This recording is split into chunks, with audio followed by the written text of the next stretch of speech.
It's me, Tom Grody. How are you? It is 7:07 and it is time for 7 minutes of sunshine today. And today I am my little thing today. I'm going to talk about shame. Sounds pretty exciting. Shame. Yeah, great, Tom. I don't know if y'all have heard of Brene Brown. I strongly recommend reading some of her work. But I wanted to share a little bit about shame. Um, and it's in the context of shame. Uh, I ain't playing with you no more. So I'll get to explain a little bit more about that. But uh, the reason this came up for today is I had an experience last night where I was supposed to be on a panel of gay alum for Miami University, and there's a program at 7 o'clock, and I forgot about it, so I didn't show up. And shame is something that I've worked on a lot, and I've evidently I've made a lot of progress because uh, I was able to kind of move past it pretty quickly and not beat myself up about it, and just kind of reached out and let the person know what happened. But uh, shame, it just got to me to thinking about shame. And frankly, I got to kind of think a little bit about how much progress I've made personally on this issue. So when I got up this morning, I looked it up a little bit and wanted to circle around and share just how much shame is something that is so destructive, can be destructive in our lives, but how it can be destructive in a lot of people's lives, and even how we can use shame as a weapon.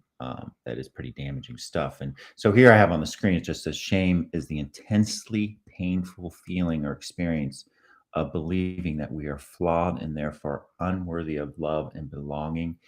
And just think of how much stuff comes from uh, the damage that some of us have from feeling unloved and unworthy, and then how that plays itself out. So, whoo, shame, I ain't playing with you no more. That's my thing today. Shame, I ain't playing with you no more. So I'm going to talk more about that on the other side, but it isn't a very, very big aha. And I think can really understanding that and understanding how it plays in your life can make a huge, big difference. So let me get through the practice. On the other side, I'll talk more about it. But let's always start by anchoring in our values. We need them now more than ever. Mine are love, courage, family, and community. And then using our superpower. How are you using yours to make a difference? Mine is to inspire, to be in spirit, and then connecting with the ones who we love most in the world. And then connecting with the Dalai Lama every day. Think as you wake up. Today, I'm fortunate to be alive. I have a precious human life, and I am not going to waste it. And of course, this is what I'm talking about today. India Ari gets to listen to her music. If you're ever feeling a lot of shame, she'll set you straight. But we are worthy. We are worthy. We are deserving of respect and high regard simply because we exist. Damn right we are. That is a big one. And I got some more for you, as I always do. Oh, and I love this. This kind of plays into it as well. As we let our own light shine, we unconsciously give other people permission to do the same. As we are liberated from our own fear, our presence automatically liberates others. Remember that. We got to let that light shine. And then self-care. Always holding ourselves in the palm of our hands, always starting with loving ourselves. Got to do that. And then remembering we only have one mind, one body. So drink lots of water. We're mostly water. Eat fruits and vegetables and exercise every day. And finally, we will not go back to normal. Normal never was. Our pre corona existence was not normal, other than we normalized greed, inequity, exhaustion, depletion, extraction. We should not long to return to that, my friends. We are being given the opportunity to stitch a new garment, one that fits all of humanity and nature. And I got a little final round for you, and I'll talk more about how I started this out today. If I can find it. There we go. There we go. And this is a big one. They are us. They are us. One I've been working on a lot. Always remembering that they are us, and we've got to all live together on this round planet. There are no sides, and this is a big one today, especially during this election season. We're going to get to the other side of that election, and we have got to figure out how to come together so that we can raise those arms up and feel damn good and be the light. Okay, so let me get to back to my topic today. This is another, I think, very helpful definition about shame. It's that when we experience shame, we feel disconnected and desperate for worthiness, full of shame or the fear of shame. We are more likely to engage in self destructive behaviors and to attack or shame others. In fact, shame is related to violence, aggression, depression, addiction, eating disorders, and bullying. And I know for myself, I just had shame. Oh my God, I think it was in my DNA. And I think for a lot of folks in our LGBTQ community, growing up and hearing all those messages from religion, I grew up Catholic, that somehow we were just inherently bad or evil, right?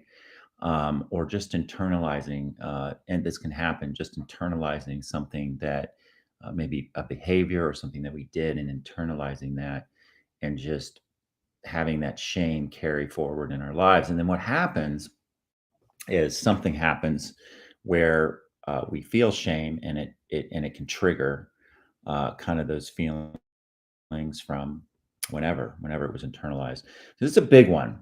It is a big one, and I think it's really at the root of so many things for us personally, but remembering that other folks are dealing with that issue as well, and that whole feeling of being unworthy or inherently bad for some reason, or internalizing that shame, how it can play out, how it can be acted out.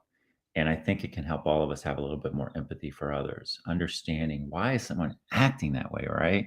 Or why am I acting that way? And kind of catching ourselves. And the big thing is just remembering we are worthy, and so is that other person, so is the they. They are worthy. Everybody's going through like these lessons, learning, and just looking for the good stuff out there, including in ourselves. And the biggest thing is giving ourselves a damn break. So I wanted to share that story from the beginning. I caught myself yesterday, and I just felt, my God, what a lot of progress I've made on that issue myself, uh, and it feels good. It feels good not to waste time agonizing and shame, but to quickly just, let it go and just following this principle of, leading with love um, and the golden rule, and then doing the next right thing. Right? Just letting go and doing the next right thing. And the next right thing might mean apologizing for something. It might mean making amends to somebody. It might mean just letting go and learning from what's happened, and just remember that we've got to put that energy out forward to do the next right thing. Woo! That was a big one today. I just wanted to share it. I like to share some of the things that I feel like I'm learning along the way in my journey, and hopefully that's helpful to others. And that's all I got today. Remember to vote, vote, vote, vote, vote. We are less than 3 weeks away.